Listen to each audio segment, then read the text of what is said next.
রব্বুল আলামিন বলছেন, ইযাস সামাউ ফাতারাত ওয়া ইযাল কাওয়াকিবু ইনতাসারাত ওয়া ইযাল বিহারু ফুজ্জিরাত ওয়া ইযাল কুবুরু বু'থিরাত আলিমাত নাফসুম মা কদ্দামাত ওয়া আখারাত। এই হলো 5 আয়াত। এই 5-এর মধ্যে প্রথম 3 আয়াতে কিয়ামতের প্রথম পর্বের কথা বলা হয়েছে।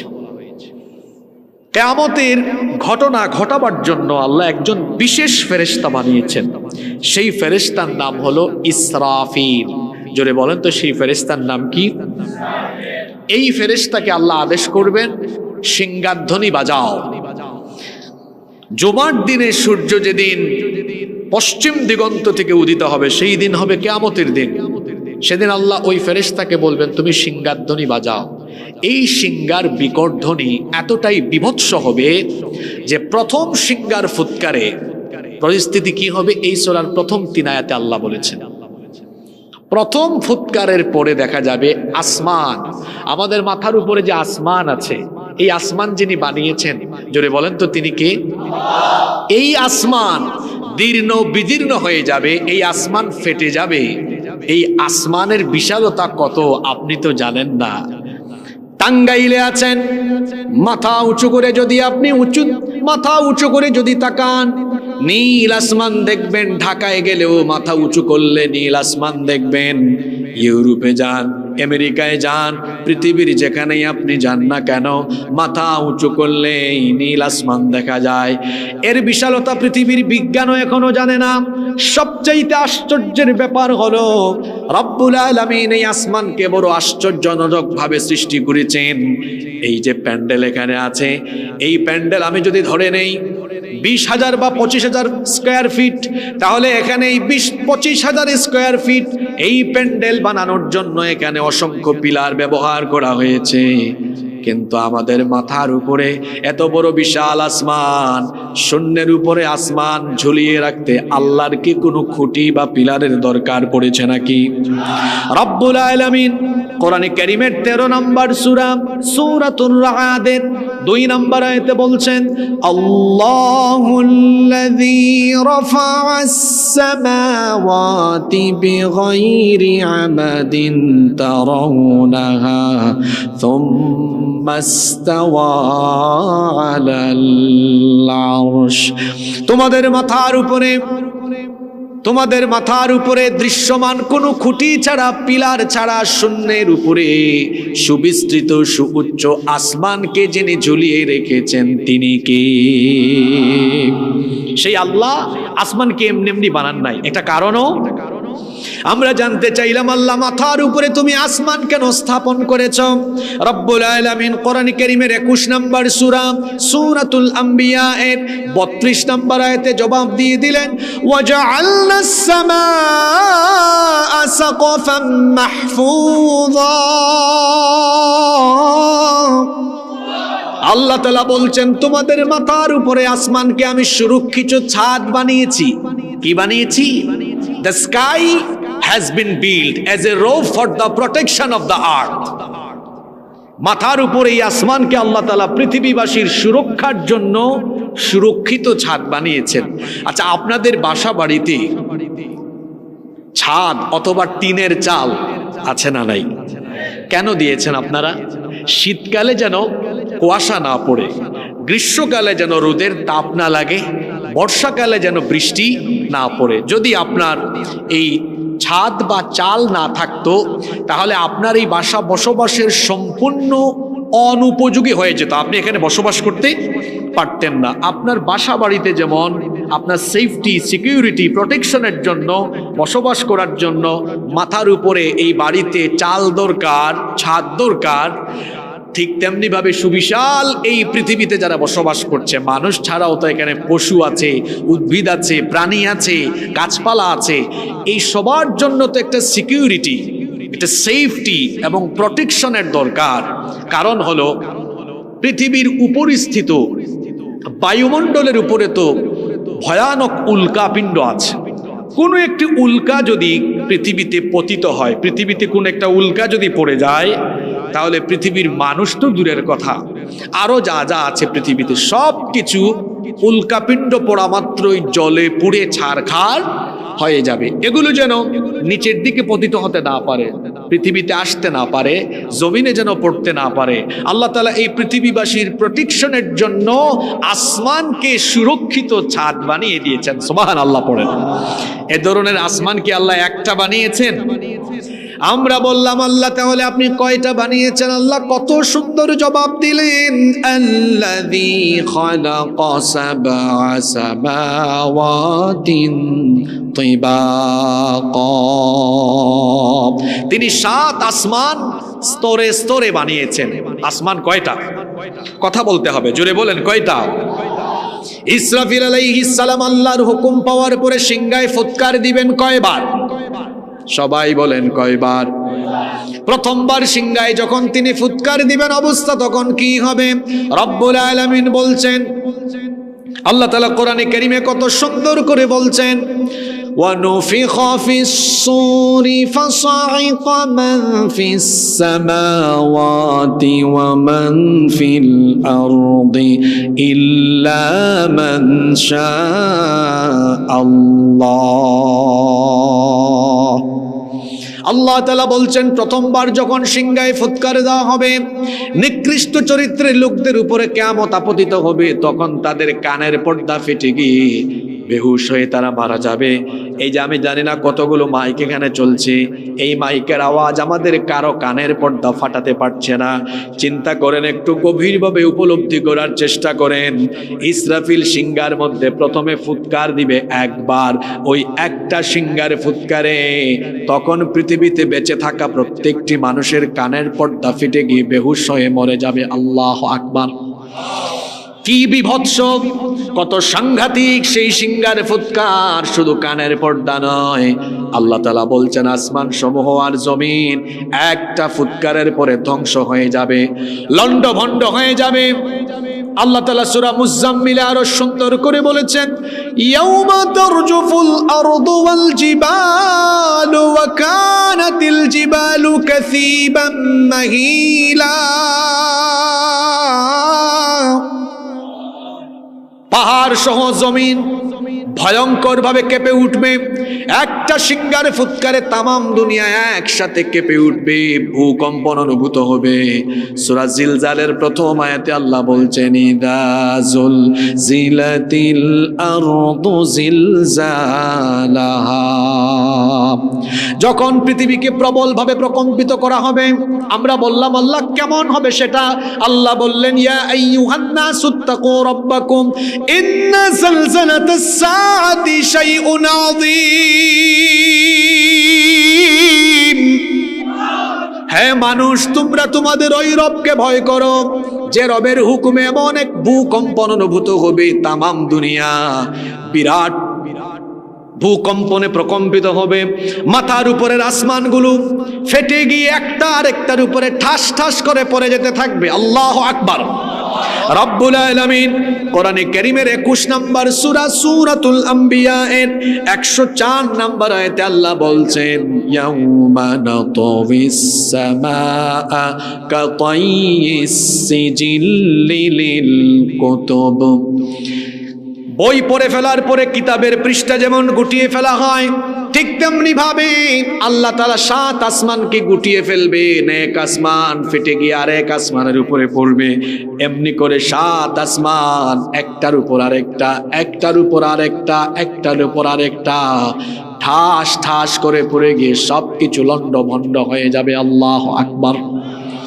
এরপরে আল্লাহ বলছেন, ওয়া ইযাল কাওয়াকিবু ইনতাসারাত, আর যখন তারকাগুলো বিক্ষিপ্তভাবে খসে পড়বে, তারকাগুলো বিশাল বিশাল তারকা, এগুলো ঝরে পড়বে, খসে পড়বে।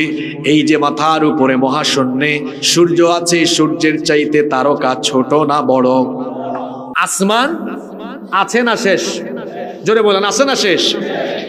এরপরে আল্লাহ বলছেন, ওয়া ইদাল কাওয়াকিবু ইনতাসারাত, তারকা খসে খসে পড়বে, বিক্ষিপ্ত হয়ে ছিটকে পড়ে যাবে তারকা। আমরা তো রাতের বেলা সন্ধ্যার পরে দেখি খুব ছোট্ট ছোট্ট এগুলো দেখা যায়, আসলে এগুলো এত ছোট নয়। আমাদের সৌরজগতের সেন্টারে অবস্থিত সূর্য, এটি হচ্ছে পৃথিবী যে গ্রহ আছে, এই পৃথিবীর চাইতে সূর্য হলো 13 লক্ষ গুণ বড়। আল্লাহ আকবার। তার মানে সূর্যের ভেতরে আপনি 13 লক্ষ পৃথিবী ঢুকাই দিতে পারবেন। সূর্যের সাইজটা এত বড়। আপনি বলবেন হুজুর, যদি সূর্য পৃথিবী থেকে এত বড়ই হয় তাহলে সূর্যকে দেখতে তো ছোট লাগে কেন? আমরা তো কক্সবাজারে গেলে সূর্যাস্তের টাইমে হাত এমনি দিলে মনে হয় আমার হাতের ভিতর দিয়ে সূর্য অস্ত যায়। আসলে বড় জিনিস যত উপরে থাকে, নিচে থেকে দেখতে সেটাকে তত ছোট লাগে। ফর এক্সাম্পল, আপনি ঢাকা এয়ারপোর্টে যাবেন, দেখবেন বড় বড় বিমান আছে সেখানে, আছে না?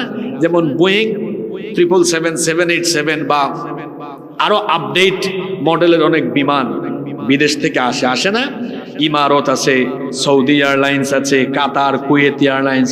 আমাদের দেশে তো সব একেবারে সর্বাধিক আপডেট বিমানগুলো আসে। আপনি দুবাই এয়ারপোর্টে নামলে দেখবেন কত আপডেট মডেলের বিমান আসে। রানওয়েতে এগুলো দেখা যায় কত বড় বড় বিশাল, কিন্তু আপনার বাড়ির উপর দিয়ে যখন বিমান যায় তখন কি এটাকে এত বড় লাগে? একদম ছোট লাগে না? পাখির মতো লাগে। তার মানে বড় জিনিস উপরে উঠলে ওইটা দেখতে নিচ থেকে কি লাগে? সূর্যকে আপনার কাছে এত ছোট লাগে কেন জানেন? কারণ এই মাটি থেকে সূর্যের দূরত্ব হলো 9,30,00,000 মাইল, অর্থাৎ 15 কোটি কিলোমিটার। আল্লাহ আকবার বলেন। বিমানটা মাত্র 40,000 ফিট, 50,000 ফিট উপরে, আর আপনার সূর্য কত? 15 কোটি, বলেন না 15 কোটি কি কিলোমিটার? 15 কোটি কিলোমিটার থেকে যে আপনি এটা দেখেন, এটাই তো বড় কথা। আল্লাহু আকবার। এই সূর্য পৃথিবীর চাইতে কত লক্ষ গুণ বড়? 13 লক্ষ গুণ বড়। যে তারকা আপনার কাছে ছোট লাগে, তার মানে ওইটার দূরত্ব আরো বেশি। অ্যাস্ট্রোনমি ম্যাগাজিন তথ্য প্রকাশ করেছে, পৃথিবীর বিজ্ঞানীরা বর্তমান সময়ে আমাদের মহাশূন্যের সর্বশেষ যে তারকা পর্যন্ত তারা পৌঁছাতে পেরেছেন এবং সেটার বিশালতা তারা পেয়েছেন। তাদের গবেষণা অনুযায়ী তারা বলেছেন যে এটার নামও তারা দিয়েছেন YU স্কুটি, এবং তারা বলছেন যে এটি হলো সূর্যের চাইতে আরো 500 কোটি গুণ বড়। সুবহানাল্লাহ কইতে পারলেন না আপনারা? সূর্য পৃথিবীর চেয়ে 13 লক্ষ গুণ বড়। আর সূর্যের চাইতে বিজ্ঞান তো এখনো বেশি দূরে যেতে পারে নাই। যতটুকু গিয়েছে তারা পেয়েছেন এখনো পর্যন্ত সূর্যের চেয়ে বিশাল তারকা, যেটা তাদের জানা মতে সূর্যের চাইতে আরো 500 কোটি গুণ। এর চেয়ে বড় তারকা তো নাই। জোরে বলেন, আছে না নাই? কিন্তু বিজ্ঞান ওই পর্যন্ত এখনো যেতে পারে নাই। ভবিষ্যতে গেলে তারা বলবে। এ ধরনের তারকা কি মহাশূন্যে একটা দুইটা? জোরে বলেন, হাজার হাজার কোটি। ইসরাফিলের সিঙ্গার ফুৎকার কত বিভৎস, কত ডেঞ্জারাস, কত মারাত্মক। এক সিঙ্গার ফুৎকারে আসমান তো ফেটে যাবেই, ওই বিরাট বিরাট সাইজের তারকাগুলো ফেটে গিয়ে টুকরা টুকরা হয়ে চতুর্দিকে ছিটকে পড়বে। আল্লাহু আকবার। কি ভয়াবহ অবস্থা আপনি চিন্তা করতে পারছেন? এর পরের আয়াতে আল্লাহ বলছেন ওয়া ইদাল বিহারু ফুজ্জিরাত, সাগর ফেটে যাবে। অন্য আয়াতে আল্লাহ এর আগের সূরায় বলেছেন যে সাগরের মধ্যে আগুন লাগিয়ে দেওয়া হবে। আপনারা কি আমার কথা শুনতেছেন? আচ্ছা, এক সূরায় বলা হয়েছে সাগর ফেটে যাবে, আর আরেক সূরায় বলা হয়েছে সাগরে আগুন লেগে যাবে। কথা একরকম না দুই রকম? একরকম না দুই রকম? কোরআন বুঝার একটা মজা হলো, কোরআনের এক আয়াতের তাফসীর পাওয়া যায় অন্য আয়াতে। এটা বড় সায়েন্টিফিক কথা। আজকের বিজ্ঞানও বলছে যে পানির মূল উপাদান হলো অক্সিজেন আর হাইড্রোজেন।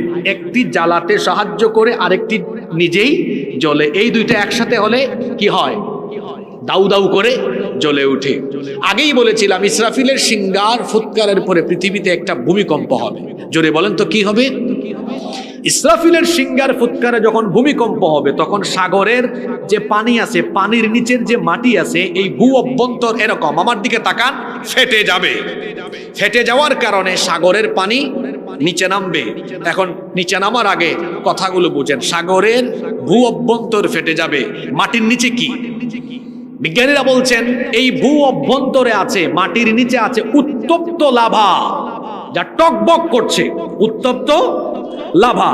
ইসরাফিলের সিঙ্গার ফুৎকারের পরে যখন ভূ অভ্যন্তর ফেটে গিয়ে পানি নিচের দিকে নেমে লাভার সাথে মিশ্রণ ঘটবে, পানি সেদিন তার মূল উপাদানে ফিরে যাবে, অক্সিজেন আর হাইড্রোজেনে মিলিত হয়ে যাওয়ার পরে আহা কি বিভৎস অবস্থা, সাগরে সেদিন দাউ দাউ করে আগুন জ্বলে উঠবে। আল্লাহু আকবার।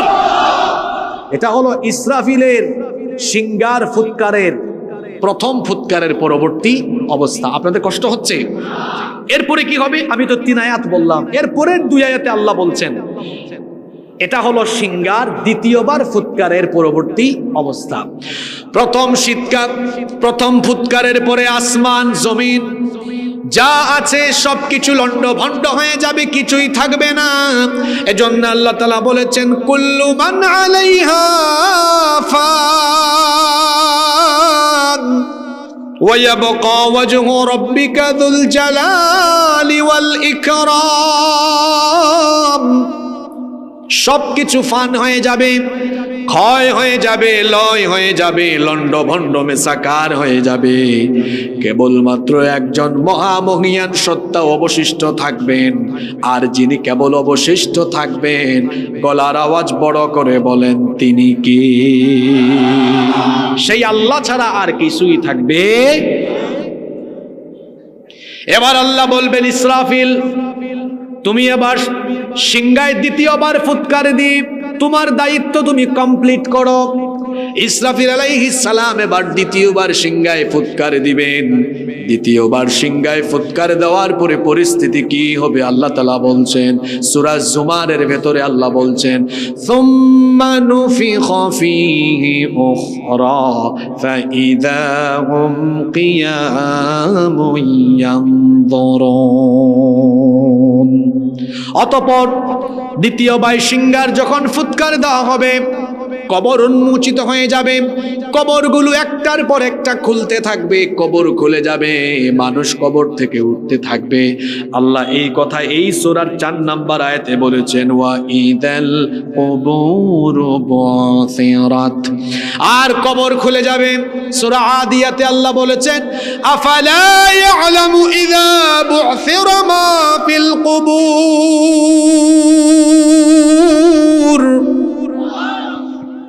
মানুষ কি ওই সময়টার কথা জানে না? যখন কবর খুলে দেওয়া হবে, কবর থেকে মানুষ উঠতে থাকবে, সেই দিন আপনারা আমরা সবাই কেমনে উঠবো শুনেন। আহারে এখন দেখেন সবার গায়ের মধ্যে কত দামি দামি সুন্দর সুন্দর জামা কাপড়, কিন্তু ইসরাফিলের দ্বিতীয়বার সিংহার ফুৎকারের পরে মানুষ যখন কবর থেকে উঠতে থাকবে, তখন মানুষ কেমনে উঠবে শুনেন। আম্মা জান আয়েশা রাদিয়াল্লাহু আনহা হাদিস বর্ণনা করেছেন, তিনি বলেছেন আল্লাহর নবী বলেছেন ইউহশারুন নাসু ইয়াউমাল কিয়ামাতি হুফাতান উরাতান গরলা। সেই দিন মানুষ কবর থেকে উঠবে খালি গায়ে, গায়ে কোনো কাপড় চোপড় থাকবে না, উলঙ্গ অবস্থায় উঠবে, পায়ে কোনো জুতা থাকবে না, নগ্ন পদে খালি পায়ে, এমনকি খতনাবিহীন অবস্থায় মানুষ কবর থেকে উঠে হাসরের ময়দানের দিকে দৌড়াতে থাকবে। এই কথা শুনে আমাদের মা আম্মা জান আয়েশা রাদিয়াল্লাহু আনহা বললেন ওগো নবী, মানুষ যদি উলঙ্গ হয়ে হাসরের ময়দানে গিয়ে সমবেত হয়, আমি তো আপনার প্রিয়তমা স্ত্রী, আমার কি সেদিন লজ্জা লাগবে না? আমার কি সেদিন শরম করবে না? নবীজি বললেন আয়েশা গো শোনো, সেই দিনটা এত বিভৎস হবে, এত মারাত্মক হবে, 15 কোটি কিলোমিটার দূরের সূর্য সেদিন মানুষের মাথার একেবারে কাছাকাছি চলে আসবে, যার কারণে পায়ের তলায় কোনো মাটি থাকবে না, তামা হয়ে যাবে।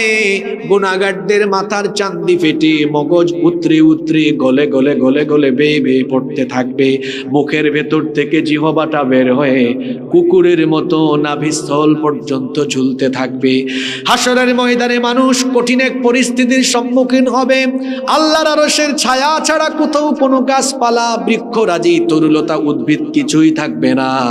আল্লাহর সামনে দাঁড়িয়ে মানুষ কেমনে বিচারের সম্মুখীন হবে, এই পেরেশানিতে, এই দুশ্চিন্তায় সেই দিন প্রত্যেকটি মানুষ নিচের দিকে যে মাথা নত করে তাকাবে, নিচের দিকে মাথাটা যে দিয়ে রাখবে, সাহস করে মাথাটা উঁচু করার সাহসও করতে পারবে না। আল্লাহু আকবার। পরিস্থিতি সহজ না কঠিন? জোরে বলেন, সহজ না কঠিন? বিচার শুরু হবে, মানুষ হাসরের ময়দানে উপস্থিত, আমি আপনি আমরা সবাই সেখানে উপস্থিত থাকব। পরের আয়াত 5 নম্বর আয়াতে আল্লাহ বলছেন, যখন মানুষ হাসরের ময়দানে গিয়ে একত্রিত হবে, বিচার আরম্ভ হবে। আর বিচারটা কেমন করে হবে? মানুষ তার জন্ম থেকে নিয়ে মৃত্যু পর্যন্ত যা কিছু করেছে, আলিমাত নাফসুম মা কদ্দামাত ওয়া আখারাত, তার জীবনের আগের পরের, মিনাল বিদায়া ইলান নিহায়া, শুরু থেকে নিয়ে শেষ পর্যন্ত সে যা কিছু করেছে সবকিছু সে জানতে পারবে। কারণ মানুষ দুনিয়াতে যা কিছু করেছে সবকিছু রেকর্ড করে রাখার ব্যবস্থা যিনি করেছেন, গলার আওয়াজ বড় করে সবাই বলেন, তিনি কে? আপনাদের মনোযোগ আছে তো? শোনেন, খুব চমৎকার জায়গায় নিয়ে এসেছে এখন আপনাদেরকে। হাসরের মাঠে মানুষ উপস্থিত, আল্লাহ বলছেন এখন তারে সবকিছু জানিয়ে দেওয়া হবে। সে আগে কি করেছে, পরে কি। আল্লাহ কি এগুলো রেকর্ড করার ব্যবস্থা করেন নাই? এসেছি কার কাছ থেকে? জোরে বলেন, কার কাছ থেকে? ফিরে যেতে হবে কার কাছে? ইন্না লিল্লাহি ওয়া ইন্না ইলাইহি। এটা অর্থ কি? ইন্না লিল্লাহ, নিশ্চয়ই আমরা কার, ওয়া ইন্না ইলাইহি রাজিউন, আর নিশ্চয়ই আমরা তার কাছে ফিরে। আমরা অর্থ বুঝি না, খালি পড়ি। খালি মানুষকে যখন কবরে শুয়ান কি পড়েন? মিনহা খলাকনাকুম ওয়া ফিহা নুঈদুকুম ওয়া মিনহা নুখরিজুকুম তারাতান উখরা। অর্থ কি? মিনহা খলাকনাকুম, এই মাটি থেকে তোমাদেরকে সৃষ্টি করা হয়েছে। ওয়া ফিহা নুঈদুকুম, এখানে তোমাদেরকে ফিরিয়ে দেওয়া হচ্ছে। ওয়া মিনহা নুখরিজুকুম তারাতান উখরা, এখান থেকে আবার তোমাদেরকে যিনি উঠাবেন, জোরে বলেন তিনি কে? তাহলে বোঝা গেল যার কাছ থেকে এসেছি তার কাছে। আমরা কিন্তু একদম মুক্ত বিহঙ্গ না, মুক্ত পাখি না যে উড়ে বেড়াবো, বুঝছেন? আপনার পায়ের মধ্যে কিন্তু শিকল বান্ধা আছে। কোথায় যাবেন? যখন আল্লাহর নির্ধারিত সময় ফুরিয়ে যাবে, ফাইদা জাআ আজালুহুম লা ইস্তাখিরুনা সাআতান ওয়ালা ইস্তাকদিমুন, নির্ধারিত সময় যখন আসবে কাল বিলম্ব হবে না, 1 মিনিট পরেও না, 1 মিনিট এক টান দিয়ে আবার আল্লাহ তার কাছে নিয়ে যাবেন। তাহলে এসেছি কার কাছ থেকে? জোরে বলেন, এসেছি কার কাছ থেকে? ফিরে যাব কার কাছে? সেই আল্লাহ এবার আপনাকে প্রশ্ন করছেন। শুনেন কি প্রশ্ন? রব্বুল আলামিন এবার আপনাকে জিজ্ঞেস করছেন, ইয়া আইয়ুহাল ইনসানু মা গররাকা বিরাব্বিকাল কারীম, হে মানুষ তাহলে বলো কোন জিনিস তোমাকে তোমার মহান রব সম্পর্কে ধোঁকায় ফেলে রাখলো? কোন জিনিস তোমাকে তোমার রব সম্পর্কে গাফেল করে রাখলো?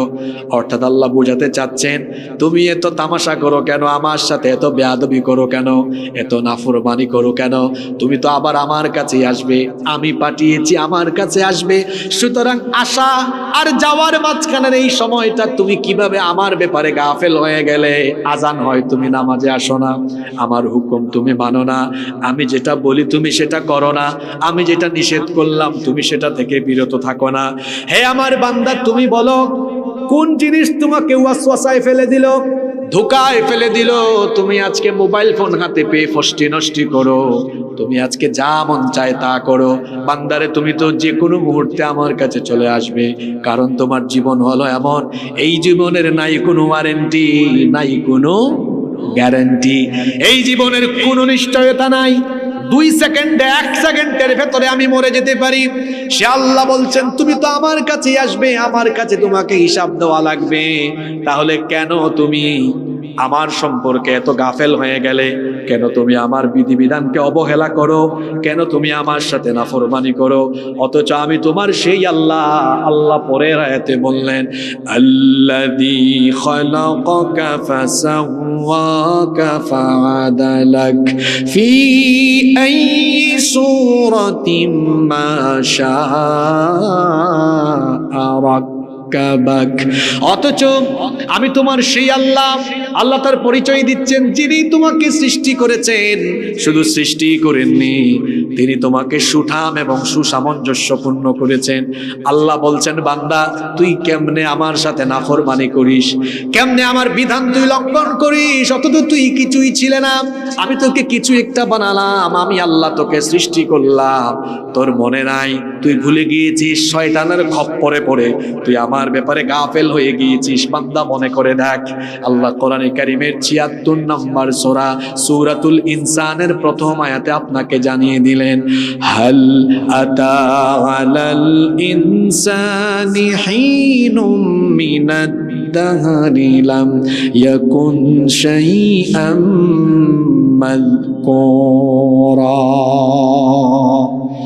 মানুষের জীবনে কি এমন একটি সময় অতিবাহিত হয়নি যখন সে কিছুই ছিল না, নাম ঠিকানা ঘর বাড়ি এমনকি অস্তিত্ব পর্যন্ত ছিল না? বান্দারে, আমি তোমাকে কি করে ধাপে ধাপে বানালাম তুমি আজকে শোনো।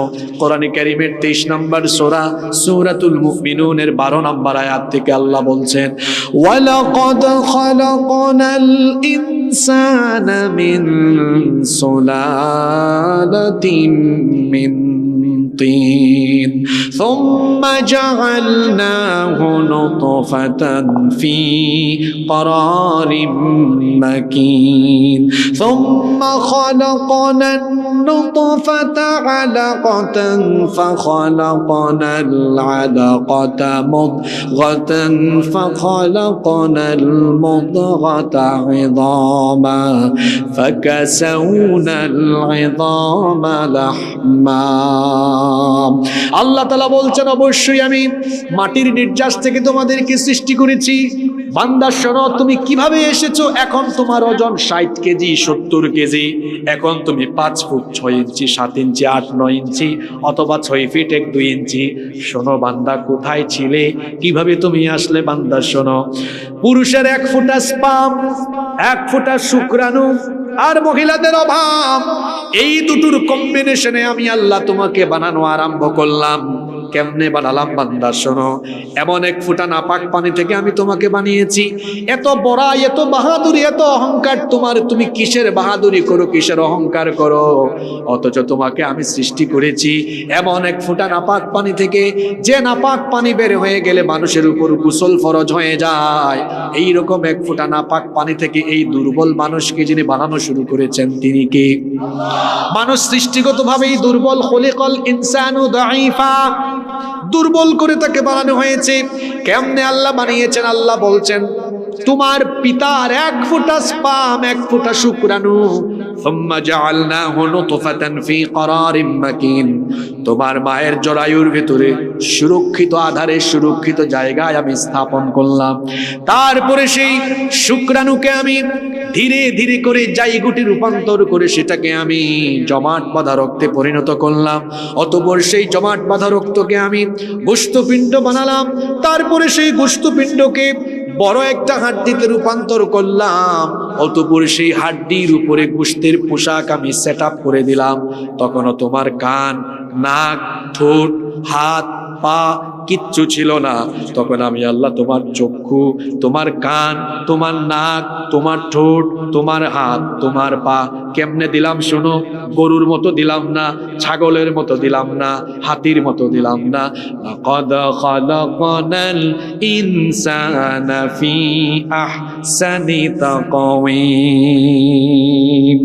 এত সুন্দর চক্ষু তোমার চোখের মতো অন্য কারো চোখ নাই। এত সুন্দর হাত, এত সুন্দর পা, তোমার এত সুন্দর স্ট্রাকচার, তোমার মতো কোন সৃষ্টি আমার সৃষ্টি জগতের ভেতরে নাই। আল্লাহু আকবার। সে আল্লাহ বলছেন, তোমার সবকিছু আমি সুন্দরতম স্ট্রাকচারে, সুন্দরতম অবয়বে আমি গঠন করে আমি কি করলাম? বান্দা শোনো, সূরা হজের ভেতরে আল্লাহ বলেছেন, ওয়ানুকিরু ফিল আরহামি মা নাশাউ ইলা আজালিম মুসাম্মা। সুন্দরতম একটা অবয়বে আমি আল্লাহ তোমাকে তোমার মায়ের পেটের ভেতরে নির্দিষ্ট সময় পর্যন্ত রেখে দিলাম। সুবহানাল্লাহ পড়েন। তখন কিন্তু তোমার ওজন বেশি ছিল না। এখন তো আলতাসনো করলে বোঝা যায় আলতাসনুর রিপোর্টে দেখবেন ডক্টর লিখে দেয় 3 মাসে ওজন হইল 300 গ্রাম 400 গ্রাম, বাড়তে বাড়তে যখন মায়ের পেটের ভেতর থেকে যেদিন বাচ্চা বের হয় 2.5 কেজি, 3 কেজি, 4 কেজি, 5 কেজি। আল্লাহ বলছেন শোনো বান্দা, যখন তোমার মায়ের পেটের ভেতর থেকে তুমি বের হলে আমি আল্লাহ কেমনে বের করলাম? সুম্মা নুখরিজুকুম তিফলা, একটা ছোট্ট বাচ্চার সাইজে তোমাকে মায়ের পেটের ভেতর থেকে এনে দুনিয়ার আলো বাতাস দেখিয়েছেন যিনি, জুড়ে বলেন তিনি কে? সেই আল্লাহ আপনাকে বলছেন আমি তোমাকে বানালাম, আমি তোমাকে সৃষ্টি করে আমার দয়ায় তুমি দুনিয়াতে আসলে আমার সাথে কেমনে নাফরমানি করো? আমার দয়ায় বেঁচে আছো। প্রতিটা মুহূর্তে আমরা যার দয়ায় বেঁচে আছি, জোরে বলেন তো তিনি কি? আল্লাহর দয়া, আল্লাহর নেয়ামত যদি আমরা গণনা আরম্ভ করি তাহলে বলেন তো গুনতে গুনতে কি শেষ করা যাবে নাকি? সেই আল্লাহ বলছেন ওয়া ইন তাউদ্দু নি'মাতাল্লাহি লা তুহসুহা, আর বান্দা তুমি যদি আল্লাহর নেয়ামত গণনা আরম্ভ করো, গুনতে গুনতে তোমার দুনিয়ার জীবন শেষ হয়ে যাবে, এমনকি কিয়ামতের সিংহা ধ্বনি বেজে যাবে, তারপরেও আমার নেয়ামত গুনতে গুনতে গুনতে গুনতে শেষ করা যাবে না। প্রতিনিয়ত যার দয়ায় আমরা বেঁচে আছি, জুড়ে বলেন তো তিনি কে? কোন দয়ার কথা আমি বলতাম বলেন? এই যে নিঃশ্বাস প্রতিটা মুহূর্তে নিয়ে বেঁচে আছি, এটা কার দেওয়া? প্রতিদিন আপনি কত লিটার অক্সিজেন নেন জানেন? বর্তমান বিজ্ঞানীরা বলেছেন একজন সুস্থ স্বাভাবিক মানুষ প্রতিদিন 500 থেকে 600 লিটার অক্সিজেন গ্রহণ করে। আল্লাহু আকবার। এটার বাজার দাম কত? এটার বাজার দর হলো 5 লক্ষ থেকে 6 লক্ষ টাকা। আমি যদি 5 লক্ষ টাকাও ধরি, তাহলে প্রতিদিন আপনি অক্সিজেন নেন কত লক্ষ টাকার? তাহলে মাসে কত? 150 লক্ষ, মানে 1.5 কোটি টাকা। বছরে এর পরিমাণ হলো 18 কোটি টাকা। তাহলে যার বয়স যত, 18 কোটি দিয়ে গুণ করে দেখেন, জন্মের পর আজ পর্যন্ত মিলিয়ন বিলিয়ন ট্রিলিয়ন ডলারের অক্সিজেন আল্লাহর কাছ থেকে নিয়েছি, কোনো ফি আল্লাহকে দেওয়া লাগে নাই। আল্লাহু আকবার। কিভাবে আল্লাহ বাঁচিয়ে রাখছেন? এই আল্লাহকে সেজদা দেন না আপনি, এই আল্লাহর সাথে নাফরমানি কেমনে করেন? ও যুবক ভাইয়েরা, চরিত্র বিধ্বংসী আকর্ষণীয় মোবাইল ফোনের উপাদান পেয়ে যেমন চাই তাই করো, ফষ্টি নষ্টি করো। সে আল্লাহ কিভাবে আপনাকে সুস্থ রেখেছেন জানেন? যে যৌবনের উন্মাদনা, যে তারুণ্যের শক্তি আপনি প্রদর্শন করেন, এটা কোথার থেকে আসে? আজকে ভালো করে শুনেন। আল্লাহ আপনার শরীরকে তরতাজা এনার্জেটিক রাখার জন্য, সুস্থ রাখার জন্য আল্লাহ কি ধরনের সিস্টেম আপনার বডির ভেতরে তৈরি করে দিয়েছেন। এই যে মানুষ মাঝে মাঝে হাঁচি দেয়, হাঁচু দেয় না, এটা আল্লাহর নেয়ামত, এটা আল্লাহর। এজন্য তো মানুষ হাঁচি দিলে কি বলে? জোরে বলেন, কি বলে? আলহামদুলিল্লাহ মানুষ কোন সময় বলে? খুশির টাইমই তো বলে, তাই না? কেন আলহামদুলিল্লাহ পড়ছে? নিশ্চয়ই এখানে খুশির কোনো সংবাদ। কি খুশির সংবাদ? এটা অনেকে বলতে পারবে না। 1,500 বছর এখন দেখেন, আদম আলাইহিস সালামকে আল্লাহ সৃষ্টির পরে প্রথমে তিনি কি দিয়েছেন? হাঁচি দিয়েছেন। রূহ ঢুকানোর পরে হাঁচি দিয়েছেন। তিনি বলেছেন আলহামদু। কেন বলছেন? আপনারা কি মনোযোগী আছেন না ঘুমাই গেছেন? আছেন তো? কেন দিয়েছেন শুনেন। আহা, আজকের চিকিৎসা বিজ্ঞান এটা বুঝা আমাদের জন্য পরিষ্কার করে দিয়েছে। এই যে আমরা যে পরিবেশে বাস করি, আপনারা বলেন তো এই পরিবেশে ব্যাকটেরিয়া, জাম, জীবাণু কম না বেশি? শুধু কি বেশি বলবেন না অনেক বেশি বলবেন? তো প্রতিনিয়ত যে আমরা নাক দিয়ে নিঃশ্বাস নেই, এই নিঃশ্বাসের সাথে কত ধুলা বালু ময়লা নাকের ভিতর দিয়ে ঢুকে ফুসফুসে গিয়ে জমা হয়ে যায়। এগুলো যদি আল্লাহ রিফাইনারি সিস্টেম না রাখতেন, বের করার পরিষ্কার করার ব্যবস্থা আল্লাহ না রাখতেন, তাহলে তো ময়লা জমে আপনার কবরে যাওয়া লাগতো। অথবা বেঁচে থাকতে হলে প্রতি 2 মাস 3 মাস বা নির্দিষ্ট সময় পরে পরে আপনি হসপিটালে গিয়ে এগুলা বের করা ব্যবস্থা করে আপনার সুস্থ থাকা লাগতো। আল্লাহ বললেন কেন এত তোমার কষ্ট করার কি দরকার? আমি আল্লাহ অটো রিফাইনারি সিস্টেম দিয়ে দিলাম।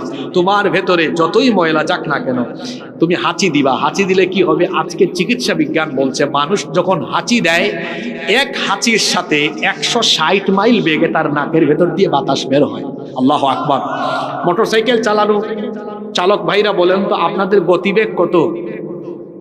60 তো আপনি সব রাস্তায় পারবেন না। এই যে গ্রামের এলোপাতারি রাস্তায় সর্বোচ্চ 30 বা 40, ঠিক কিনা? কিন্তু আপনি হাঁচি দেওয়ার সময় নাকের ভেতর দিয়ে 160 মাইল বেগে বাতাস বের হয়। আল্লাহু আকবার। চিকিৎসা বিজ্ঞানীরা গবেষণা করে দেখেছেন ওই এক হাঁচির সাথে 160 মাইল বেগে মানুষ যখন হাঁচি দেয়, তার ফুসফুসে জমে থাকা প্রায় 5 থেকে 6 হাজার রকমের জীবাণু এক হাঁচির মাধ্যমেই বের হয়ে যায়। এই জন্য তো আমরা হাঁচি দিয়ে বলি আলহামদুলিল্লাহ। হাদিসে কি এসেছে? হাঁচি আসে কার তরফ থেকে? আর হাই, এটা কার তরফ থেকে? হাঁচি আসে কার তরফ থেকে? এজন্য হাঁচিকে বলা হয়েছে আল্লাহর নেয়ামত। সুবহানাল্লাহ। এরকম কত নেয়ামত আমাদেরকে দিয়েছেন কে? সে আল্লাহ বলছেন, এই বান্দা, তুই আমার এত নেয়ামত ভোগ করিস, তারপরে তুই আমার ইবাদত করিস না, তুই আমারে সাজদা দিলি না, তুই আমার হুকুম মানলি না, তুই আমার বিধান মানলি না, তোর যা মন চাই তুই তাই করস, তুই কি করবি বল? তুই তো আমার কাছেই আসা লাগবি।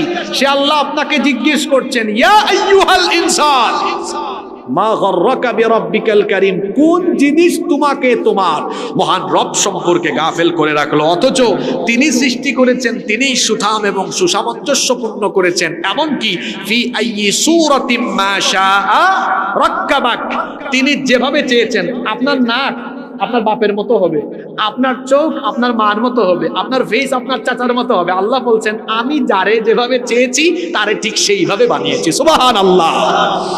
দেখবেন কিছু সন্তান তার মায়ের চেহারা পেয়েছে, কিছু পাইছে বাপের চেহারা। আল্লাহ বলছেন, ফি আইয়ি সূরাতিম মা শাআ রাক্কাবাক, তিনি যেমনটা চেয়েছেন তেমন সূরত দিয়ে তোমাকে বানিয়েছেন। সুবহানাল্লাহ পড়েন।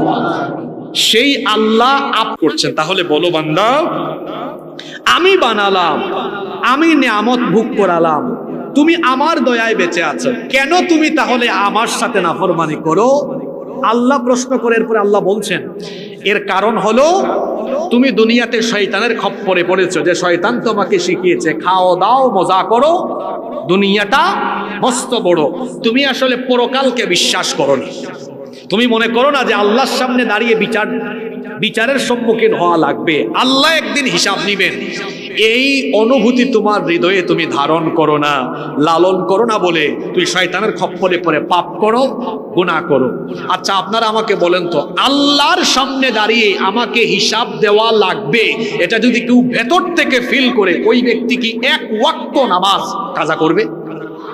আপনারা বলেন, কিয়ামতের দিন প্রথম কোন আমলের হিসাব হবে?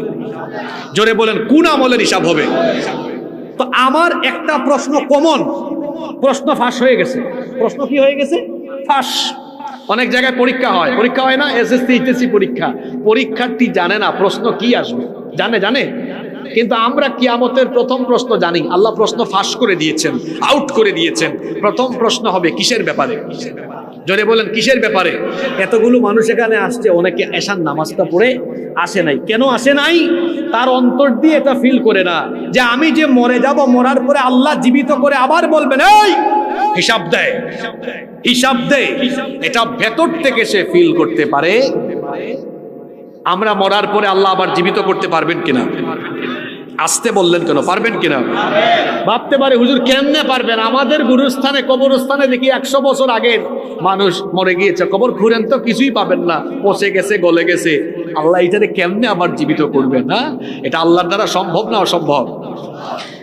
এমনি এমনি অনেকে বলছেন আর কি। আচ্ছা, একটু বুঝাই দিই, আমার হাতে এটা কি? এটা নষ্ট হলে নিয়ে যান কোথায়? জোরে বলেন, কার কাছে? এটা নিয়ে যাওয়ার পরে মিকার সাহেব কি করে? এটা খুলে ফেলে পার্ট পার্ট আলাদা করে। আপনি এটা দেখলে মনে হবে হায় হায় হায় হায়, এটা আবার কেমনে জোড়া লাগাবে? দেখা যায় 15-20 মিনিট পরে মোবাইল ঠিক করে দিয়ে আবার এটার সবগুলা পার্টস আবার ফিটিং দিয়ে দিয়েছে।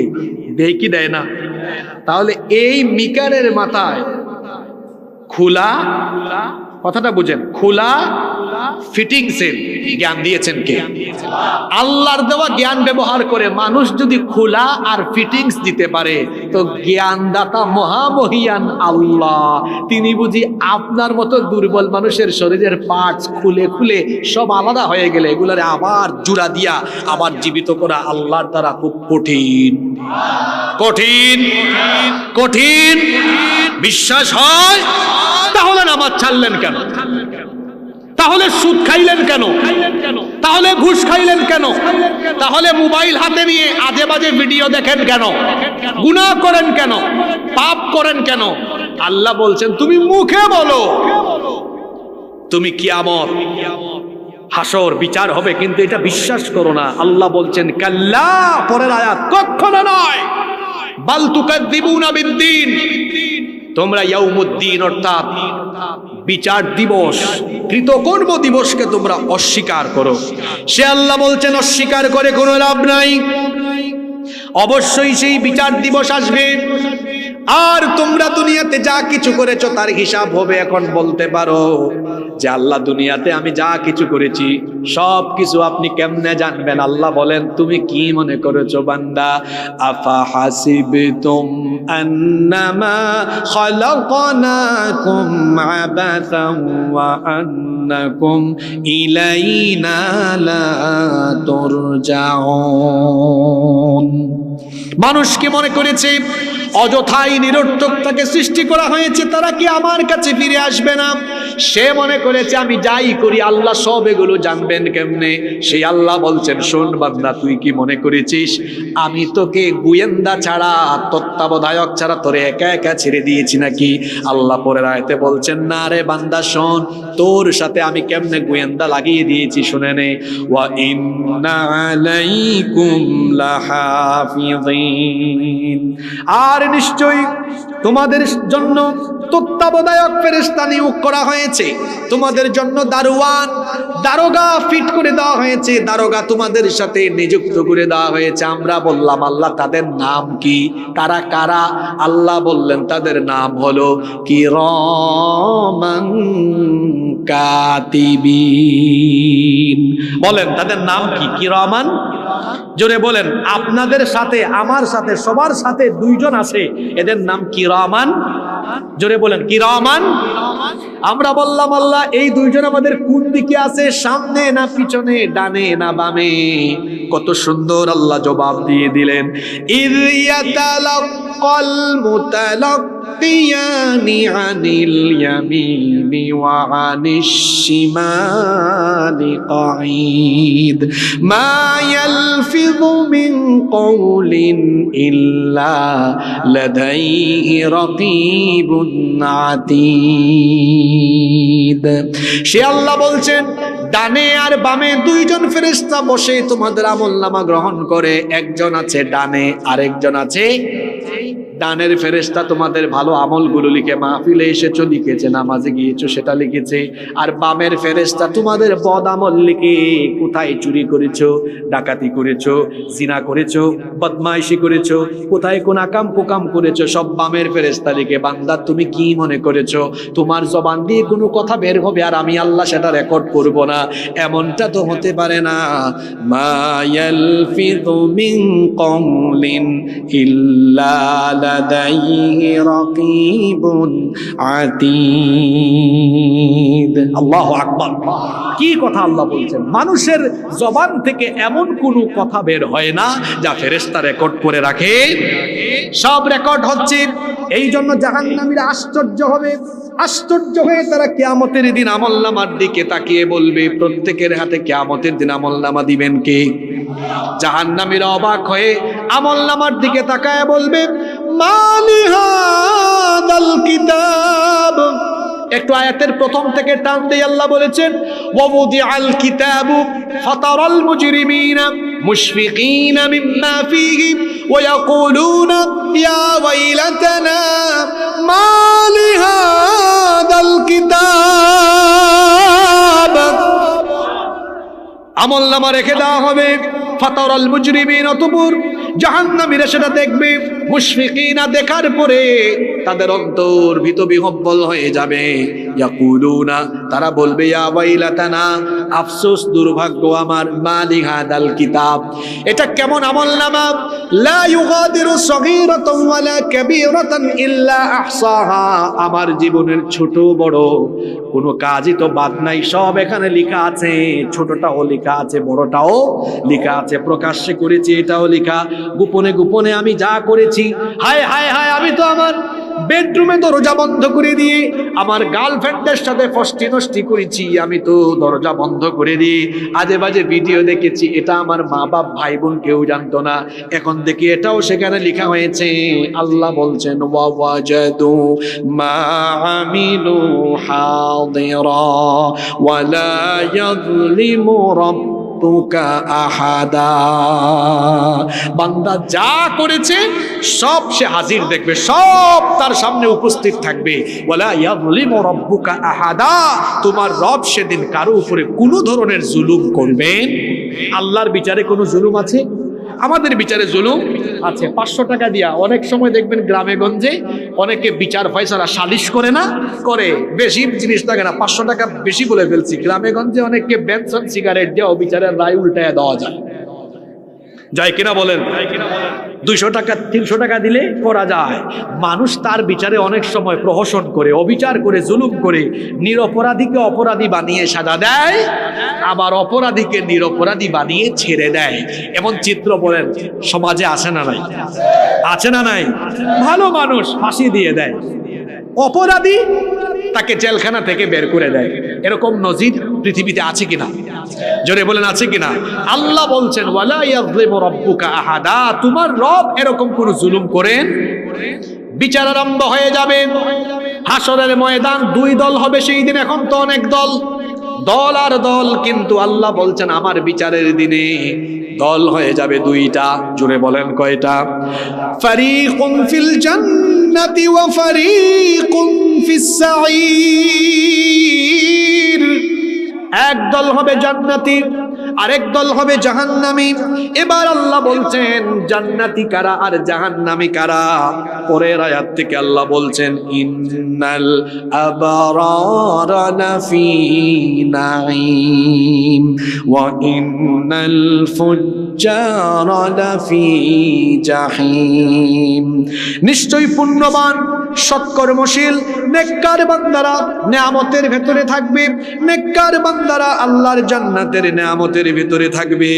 প্রশ্ন হতে পারে জান্নাতের ভিতরে কত নেয়ামত? আল্লাহ কত সুন্দর জবাব দিচ্ছেন। কুরআনের এক আয়াতের তাফসীর অন্য আয়াতে আছে ওয়া ইযা রাআইতা সুম্মা রাআইতা নাঈমা ওয়া মুলকান কাবীরা। বান্দা তুমি জান্নাতে যেদিকে তাকাবে, যেদিকে দেখবে, আবার তাকাও, আবার দেখবে, আবার তাকাও, আবার দেখবে, শুধু তুমি নেয়ামত আর নেয়ামত, নেয়ামত আর নেয়ামত দেখবে। সুবহানাল্লাহ। জান্নাতে নেয়ামতের কোনো কমতি, এত নেয়ামত। এক একটা জান্নাত কত বড়, আপনারা কি আসেন না ঘুমাই গেছেন? এক একটা জান্নাত কত বড়। আল্লাহর নবী বলেছেন একেবারে সর্বনিম্ন ক্যাটাগরির জান্নাত। সর্ব, জোরে বলেন, সর্ব না সর্বোচ্চ বললাম? সর্ব মানে এর চেয়ে নিচে আর সর্বনিম্ন পর্যায়ের জান্নাতির জান্নাত হলো, নবীজি বলেছেন তার জান্নাত পৃথিবীর মতো 10টা পৃথিবীর সমান বিশালতার জান্নাত। এটা সর্বোচ্চ না সর্বনিম্ন? আপনারা খুশি না বেজার?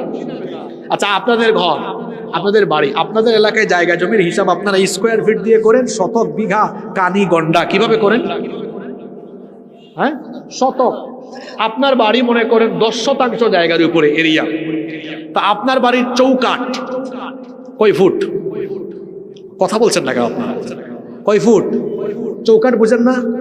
এক পাল্লা থেকে আরেক পাল্লার মাঝখানের দূরত্ব আপনারা পাল্লা বলেন? 3.5 ফিট না? 3.5 ফিট। 3.5 ফিট প্রশস্তটা বলছি, প্রশস্ত 3.5 ফিট না?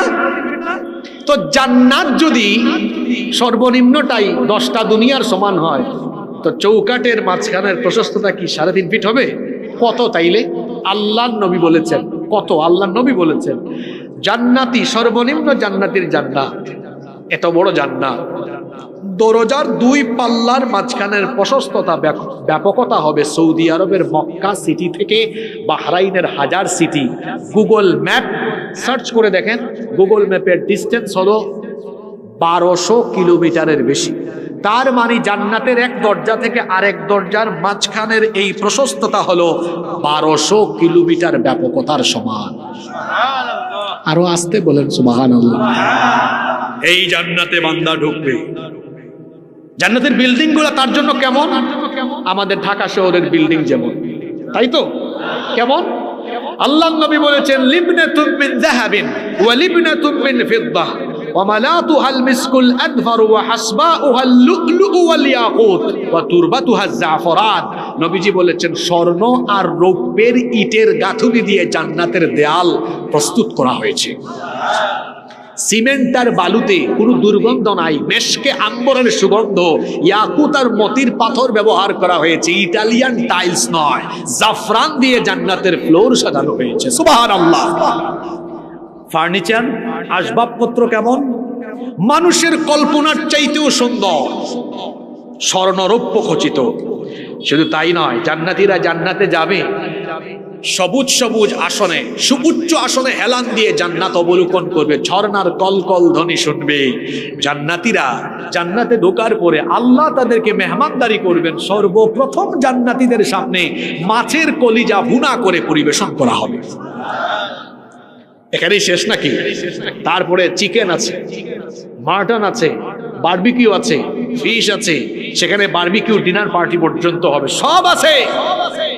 এমনকি ওয়ালাহমিন তাইরিম মিম্মা ইয়াশতাহুন, বান্দা যে ধরনের পাখির গোশত চাইবে সেরকমের পাখির গোশতও থাকবে। সুবহানাল্লাহ। রেস্টুরেন্টে ঢুকেন, অর্ডার করেন, অর্ডার করলে খাবার কি সাথে সাথে আসে না কিছু দেরি হয়? আল্লাহ বলছেন জান্নাতি জান্নাতে যেটা খেতে চাইবে চাওয়া মাত্রই তার সামনে রেডি হয়ে চলে আসবে। জান্নাতে জান্নাতি কত আনন্দে, বাজার আছে, মিলনায়তন আছে। মিলনায়তন বললে তো এখন ইয়াং জেনারেশন বুঝে না, অর্থাৎ তার জন্য সেখানে ওই যে কি বলে এটাকে আমরা কি বলি, অডিটোরিয়াম, বা সেখানে তার বিনোদনের জন্য আলাদা বিনোদনের ব্যবস্থাও থাকবে। এক একজন জান্নাতি, সর্বনিম্ন জান্নাতির জন্য আল্লাহ 80,000 খাদেম রেখে দিবেন। সুবহানাল্লাহ। কত হাজার? আপনারা খুশি না বেজার? তারপরে জান্নাতীদের জন্য হরেক রকমের ড্রিঙ্কস, সেখানে আছে মদ। হুজুর কি কোন, এটা মদ তো হারাম, দুনিয়ার এটা তো পচা, এটা পচা জিনিস দিয়ে বানানো, এটা সেবন করলে ফিজিক্যাল এনার্জি লস হয়, এমনকি সেন্সলেস হয়, বউকে মা ডাকে, ও চিনে না কোনটা কে। আর জান্নাতেরটা কেমন? লা ফিহা গাউলুন ওয়ালা হুম ইউনজাফুন। আল্লাহ বলেছেন সেন্সলেস হবে না, মেধা বিলুপ্ত হবে না, খাইলে শুধু এনার্জি বাড়বে। সুবহানাল্লাহ। এটা কোথায় আছে কোরআনে? মাসালুল জান্নাতিল্লাতী ওয়াইদাল মুত্তাকুন ফিহা আনহারুম মিন খামরিল লাযযাতিল লিশ-শারিবিন ওয়া আনহারুম মিন মাইন গায়রি আসিন, মিষ্টি পানির ঝর্ণা, ওয়া আনহারুম মিন আসালিম মুসাফফা, মধুর ঝর্ণা। শুধু তাই নয়, ওয়া আনহারুম মিন লাবানিল লাম ইয়াতাগায়্যার তা'মুহু, এমন দুধের ঝর্ণা যে দুধের স্বাদ বিনষ্ট হয় না। সুবহানাল্লাহ। বিনষ্ট হয় না মানে কি? আপনার বাড়িতে আজকে গাভী থেকে দুধ দহন করে আজকে যদি না খাইয়া রেখে দেন, কালকে কি দুধের স্বাদ থাকবে না দধি হয়ে যাবে? জোরে বলেন। দধি হয়ে যাবে। আর জান্নাতের দুধের ঝরনায় দুধ দুধই থাকবে। সুবহানাল্লাহ। আর কি আছে? আল্লাহ বলছেন কি রে বান্দা, জানিস নাকি তোর জন্য সেখানে আমি হুর রেখেছি, ওয়াজাওয়াজনাহুম বিহুরিন আইন। এদের চোখের দিকে তাকালেই তুই প্রেমে পড়ে যাবি, কারণ তাদের চক্ষু এমন সুনয়না, সুশ্রী, সুহাসিনী, সুকেশিনী, সুভাষিনী, সুস্নিগ্ধা। এক একজন হুর, তুমি তার সুগন্ধে পাগল হয়ে যাবে, তুমি তার চোখের দিকে তাকালে প্রেমে হাবুডুবু খাবে। আল্লাহু আকবার। এমন সুনয়না, ডাগর ডাগর চক্ষু বিশিষ্ট যুবকরা হাসতেছে, যুবকরা হাসতেছে। এরকম রোমান্টিক কথাই তো আল্লাহ বলেছেন। আলেমরা আছেন হুরিন আইন, হুরিন আইন মানে কি? হুরিন আইন সুনয়না, যাদের চক্ষু দেখতেই সুন্দর, চোখের দিকে তাকালেই কাম হয়েছে। তারপরে কি? লাম ইয়াতমিথুন্না ইনসুন ক্বাবলাহুম ওয়ালা জান। টাঙ্গাইলের জরিনা সকিনার দিকে কত মানুষ তাকায়। আল্লাহ বলছেন শোন, তোর জন্য কেমন টাটকা টাটকা হুর রেখেছি, এদেরকে কোনো জিন বা মানুষ কোনোদিন স্পর্শ করে নাই, এমন ইনট্যাক্ট হুর আমি আল্লাহ তোর জন্য রেখেছি। সুবহানাল্লাহ। এদের সৌন্দর্য কেমন? আল্লাহ নবী বলেছেন একজন হুর যদি দুনিয়ার আসমানে এসে একবার উকি মারার সুযোগ পেত, আল্লাহ তাকে আদেশ দিতেন তাদের সৌন্দর্যে সূর্যের আলো পর্যন্ত ম্লান হয়ে যেত।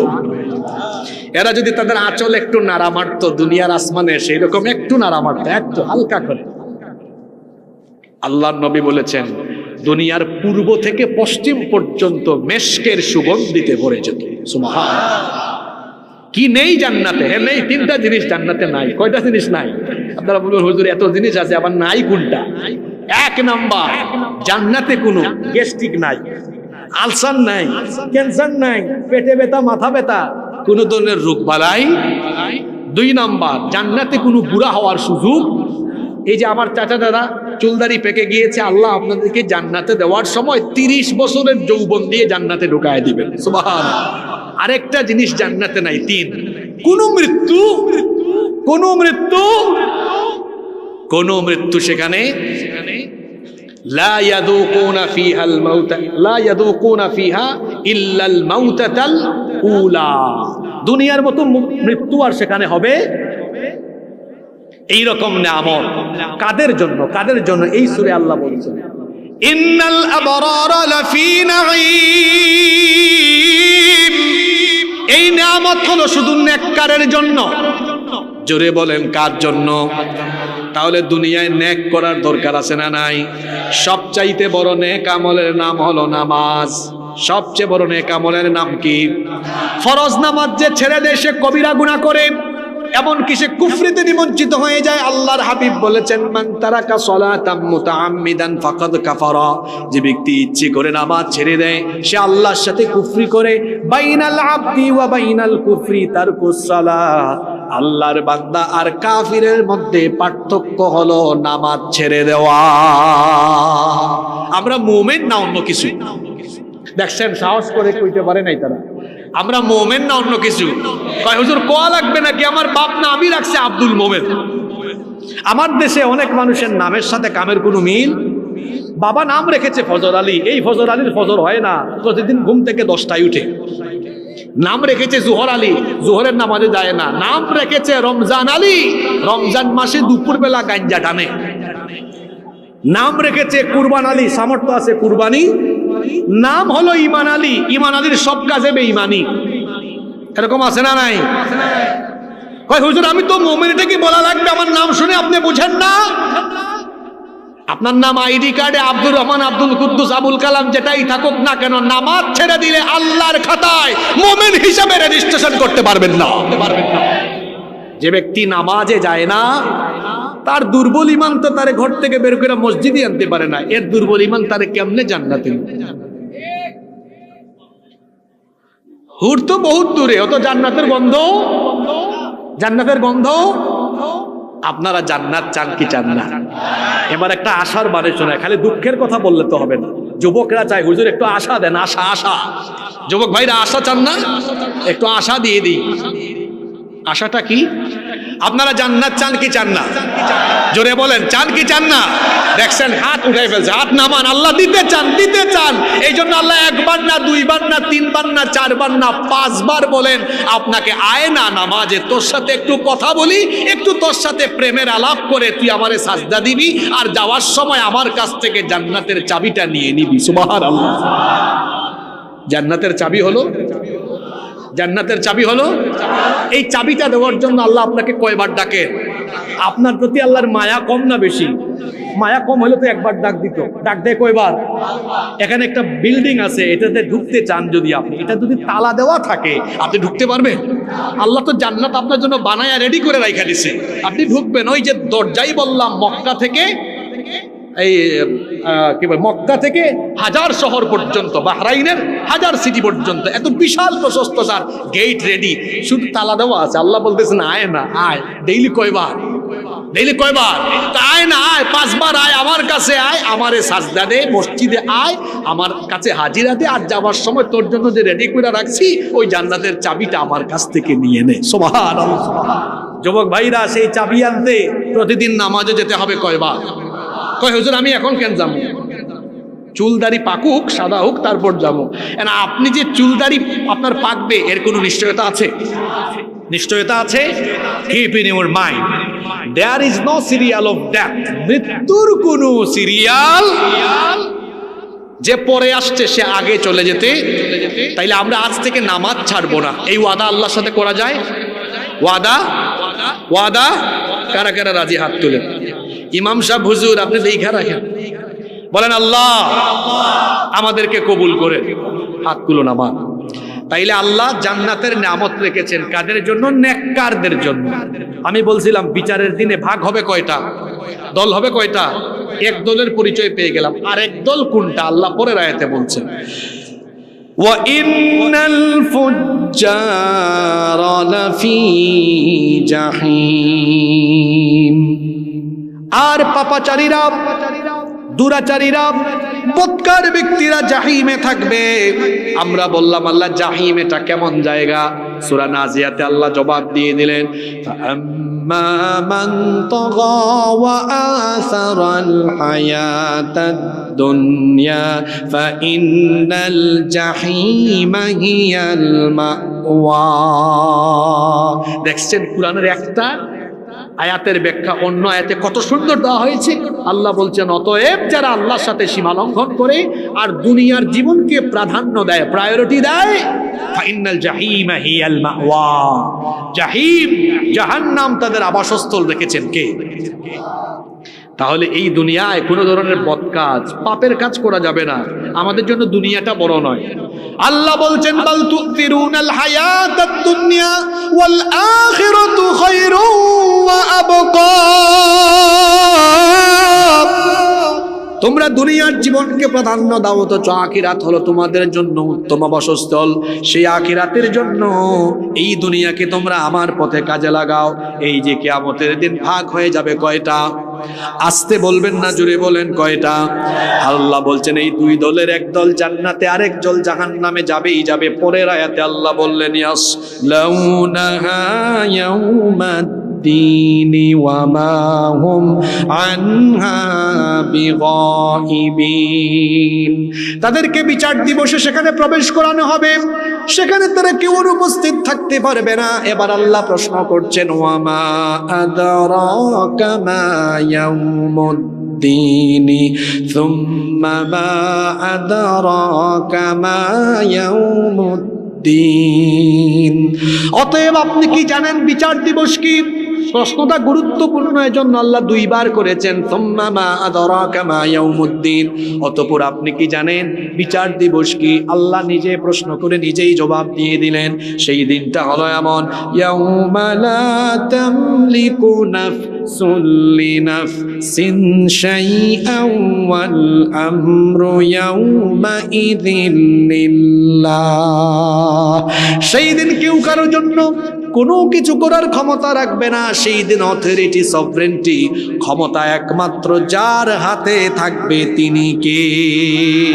আল মুলকু ইয়াউমা ইযিনিল হাক্কু লিররাহমানি ওয়া কানা ইয়াউমান আলাল কাফিরিনা আসীরা। সেই দিন কর্তৃত্ব, ক্ষমতা একমাত্র রহমানের হাতে থাকবে, আর কাফিরদের জন্য সেই দিনটা হবে বড় কঠিন। 19টা আয়াতের সংক্ষিপ্ত তাফসীর আমরা শেষ করলাম। শিক্ষা আমি বলবো, বলার জন্য আমাকে 2 মিনিট সময় দিতে হবে। আপনারা কেউ উঠবেন না, কেউ যারা দাঁড়িয়ে আছেন তারাও যাবেন না। 2টা মিনিট কথা বলবো। আপনারা কি আমাকে সুযোগটা দিবেন? সুযোগটা দিবেন? আচ্ছা, আগে বলেন, মনে কষ্ট পাবেন না তো? এতগুলা মানুষ আসছিল, খেয়াল করছিলেন? আমারে যদি প্রথম উঠাইয়া দিতেন, সব মানুষ মন ভইরা শুনতো। আগামী থেকে মাহফিলে বক্তা দাওয়াত করে আনলে হুজুররে আগে দিবেন, এরপর আরো কিছু অতিথিরা আসে না, পরে দিয়ে যে আপনারা বলেন, দেখা যাবে গো মানুষ কতক্ষণ বৈশা বৈশা শুনে। ঠিক আছে কথা? মূল কথা শোনার জন্য পিক আওয়ার লাগে। পিক আওয়ার, পিক আওয়ার বুঝেন? পিক আওয়ার বাংলায় বলে বোঝায়া, মানে একদম তরতাজা ব্রেইন লাগবে, মানে একদম ফ্রেশ ব্রেইন নিয়ে বসেছে, বলবে আর শুনবে আর বুঝবে। বসতে বসতে যদি ব্রেন বুথা হয়ে যায়, এটা এরপরে ভালো কথা বললো ওইটা আর ভালো লাগে না। এই যে আমরা কথা বললাম 1.5 ঘন্টা, এখানে কি আমরা কোরআন হাদিসের বাইরে কোনো কথা বলেছি? এই এত সুন্দর সুন্দর কথাগুলো শোনার জন্য মানুষের এই মনোযোগটা শেষে থাকে না কেন জানেন? ওই যে বসতে বসতে তাহলে ভূতা বানাই ফেলছি আমরা। বিজ্ঞানও তো বলে, ওনাদের কথা বাদ দেন, আমি আমার কথা বলি। আমার একটানা কেউ 50 মিনিট বললে 51 মিনিট থেকে আমার মনোযোগ থাকবে। যেমন আমরা ইউনিভার্সিটিতে পড়াশোনা করেছি, মাদ্রাসায় পড়েছি, ইউনিভার্সিটিতেও পড়েছি। এই জন্য আমাদের লেকচার পিরিয়ড সাজানো হয় 45 মিনিট বা 50 মিনিট পর পর টিচার কি হয়? চেঞ্জ হয়। ইউনিভার্সিটিতে দেখা যায় এক রুমে ক্লাস হয় না, এক এক ইউনিভার্সিটির এক এক সিস্টেম। আমরা দেখতাম আমাদের ইউনিভার্সিটিতে রুম চেঞ্জ হইতো, মনে করেন সকাল 10টা থেকে 10টা 50 এই স্যার এই রুমে, এরপরে ওই যে আরেক রুমে যাবে, হাইটা হাইটা যাবে, প্রকৃতি দেখবে, 5-10 মিনিটের একটা গ্যাপ রাখা হয় যে তার এই ক্লান্তিটা কি হয়, চলে যায়। এখন ক্লাস হইলো 301 নাম্বার রুমে, পরবর্তী ক্লাস, প্রথম ক্লাস ছিল 9টা থেকে 9টা 50, পরবর্তী ক্লাস 10টা থেকে 10টা 50 306 নাম্বার রুমে, অথবা 508 নাম্বার 5 তলায় উঠে। ওই যে বের হয়ে একটু হাঁটবে, দেখবে তার ব্রেনটা কি হয়ে যাবে, এক টানা যদি থাকে ও কত লোড নিবে বলেন? বেশি লোড নেওয়া যায়? যায় না। এজন্য মাহফিলগুলোতে আমরা মানুষকে কোরআনের কথা বোঝাতে হলে একটু আমরা সিস্টেমটাকে আপডেট করা লাগবে। আপনারা এই জন্য আমরা তো সবসময় বলি আমাদেরকে একটু আগে উঠাই দেন, অন্যান্য মেহমানদেরকে কি দেন, পরে দেন। মূল টাইমগুলো অন্যরা খাই ফেললে পরে আর আসলে এই সময়গুলো, আপনাদেরকে আমার কথা কষ্ট পাচ্ছেন নাকি? হ্যাঁ, কষ্ট পাচ্ছেন? এই সমস্যাটা বিভিন্ন জায়গায় হয়। আমার বাড়ি সিলেটে, আলহামদুলিল্লাহ আমার সিলেটে এই সিস্টেমটা নাই। খুব সুন্দর, রাত 10টা-11টার আগে মাহফিল শেষ। এজন্য সিলেটে গেলে মনের তৃপ্তি নিয়ে কথা বলতে পারি। আপনাদের এই অঞ্চলগুলোতে আসলে কিছু কিছু জায়গা, আপনারা তো যাই হোক তাও আমার উপর দয়া করছেন, আজকে বহুত দয়া করছেন, আপনাদেরকে ধন্যবাদ। 10:30টায় দিয়েছেন, অনেক জায়গায় 11টায় দেয়। আমি নিজেও ক্লান্ত, শ্রোতারাও। আমি যে কথাগুলো বলেছি আমার সাথে আপনারা একমত না দ্বিমত? একমত না দ্বিমত? আসেন আমরা একটু নিজেদেরকে পরিবর্তন করি। আমার কথায় কেউ যদি কষ্ট পান দয়া করে আমাকে ক্ষমা করে দিবেন। এবার আসেন, এই 19টা আয়াতের তাফসীর আমরা শুনলাম, কিছু শিক্ষা নিয়ে বাড়ি যাই। 2 মিনিট বসবো, মোনাজাত করে আমরা একসাথে উঠবো ইনশাআল্লাহ। শিক্ষা কি? শিক্ষা হলো এক, আমাদের এই জীবন যে কোনো সময় যে কোনো মুহূর্তে ফুরিয়ে যাবে, বাদাম খাইতে খাইতে শেষ হয়ে যাইতে পারে। এই জীবনের কোনো ওয়ারেন্টি নাই, গ্যারেন্টি নাই। এজন্য এই জীবনটাকে বড় করে দেখা যাবে না, আর এই জীবনের জন্য যা মন চায় তাই করা যাবে। 2 নম্বর শিক্ষা হলো, যেহেতু আল্লাহর কাছ থেকে এসেছি আল্লাহর কাছে ফিরে যাব, দুনিয়ায় যতদিন থাকবো হুকুম মানব কার? 3 নাম্বার, কোনো গুনাহ করব না, কোনো গুনাহ করব। 4 নাম্বার, নেক আমলে আমরা প্রতিযোগিতা করব। আর আজকে তো ওয়াদাই করলাম সবচেয়ে বড় নেক আমল হলো নামাজ। কয়েকটা নসিহত করে যাই, নামাজ ছাড়বো না, আব্বা আম্মার সাথে বেয়াদবি করব না, সুদ ঘুষ বা কোনো হারাম উপার্জনে নিজেকে সম্পৃক্ত করব না, কারণ হারামখোরের কোনো ইবাদত কবুল হয়। 5 নাম্বার শিক্ষা হলো, 5 নাম্বার শিক্ষা হলো যে আমাদের প্রত্যেকের সাথেই তো দারোয়ান ফেরেশতা আছে। এই জন্য গোপনে গোপনে গুনাহ করার ব্যাপারে আমরা সতর্ক থাকবো। এই যে যুবকেরা, আমি এটা বিশেষ করে আমার যুবক তরুণ ছাত্র ভাইদেরকে বলি, এই যে চরিত্র বিধ্বংসী আকর্ষণীয় উপাদান, এটা পাইয়া একাকী নীরবে নিভৃতে তার রুমে যেমন চাই তাই করে। আমার একা রুমে আমি কি করি কেউ জানে না, কিন্তু যিনি জানেন তিনি কে? যাদের হৃদয়ে আছে আল্লাহর ভয়, তারা কবু পথ ভুলে যায় না। আল্লাহর প্রেম ছাড়া এই দুনিয়ায় কারো কাছে কোনো কিছু চায় না, কারো কাছে কোনো কিছু চায় না। রাতের বেলা এই মোবাইলে তাহাজ্জুদ করে যুবকরা 3টা-4টা পর্যন্ত মোবাইলেই থাকে, মোবাইলটা রেখে দেন। রাতের আধারে যারা সিজদাতে রয়, দু চোখের অশ্রুতে নদী যেন বয়। রাতের আধারে যারা সিজদাতে রয়, দু চোখের অশ্রুতে নদী যেন বয়। ছলনার হাত ছানি যত আসুক, পেছনে ফিরেও তাকায় না, পেছনে ফিরেও তাকায় না। যাদের হৃদয়ে আছে আল্লাহর ভয়, তারা কভু পথ ভুলে যায় না।